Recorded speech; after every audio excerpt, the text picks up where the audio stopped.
देखिए खेसारी लाल यादव के जितने सारे बड़े बड़े गाने बॉलीवुड हॉलीवुड बिल्कुल नहीं, भोजपुरी के गाने रिलीज होने वाले थे, सभी गाने को कैंसिल करवा दिया गया है। अब खेसारी लाल यादव के वैसे गाने रिलीज नहीं होंगे।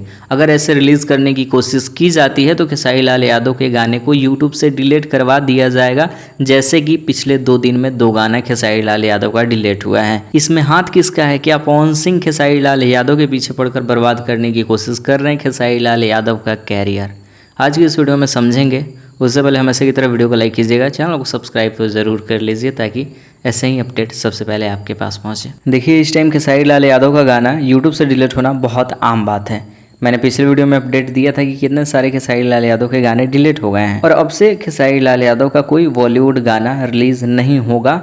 उसका सबसे मेन कारण ग्लोबल म्यूजिक जॉनसन है। खेसारी लाल यादव उस कंपनी के साथ एग्रीमेंट साइन करते हैं जिसमें ऐसा कुछ है कि खेसारी लाल यादव ग्लोबल म्यूजिक के अलावा और किसी कंपनी से गाना नहीं गा सकते हैं। उस वक्त कुछ कंपनी हैं जो कि उनके साथ ही गा सकते हैं, ज़्यादातर कंपनी के साथ नहीं गा सकते हैं।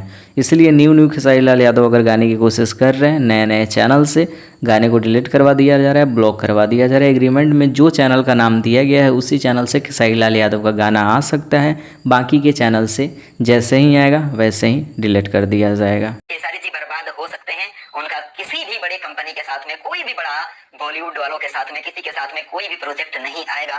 तो क्या पवन सिंह खेसारी लाल यादव के साथ ऐसे कर रहे हैं? क्या पवन सिंह खेसारी लाल यादव का कैरियर बर्बाद करने की कोशिश कर रहे हैं? ऐसे मैं नहीं, कुछ यूट्यूबर जो कि खेसारी लाल यादव के ही हैं उनका ही कहना है। स्क्रीन के ऊपर थंबनेल दिख जाएगा कि कैसे इसमें पवन सिंह को इन्वॉल्व करने की कोशिश की जा रही है। खेसारी लाल यादव के अपने खास यूट्यूबर्स हैं।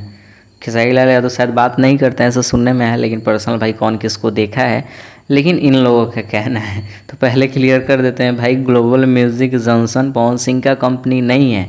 अगर पवन सिंह ऑफिशियल, माँ अम्मा फिल्म्स, PRF फिल्म्स, इन सभी चैनल से ऐसे कुछ करने की कोशिश की जाती है तब पवन सिंह के ऊपर बिल्कुल आएगा, लेकिन ऐसा कुछ नहीं है। पवन सिंह का कंपनी नहीं है। अरे भाई कब कितना बार समझाएं। मिलते हैं किसी नए वीडियो के साथ, शेयर जरूर कीजिएगा इस वीडियो को।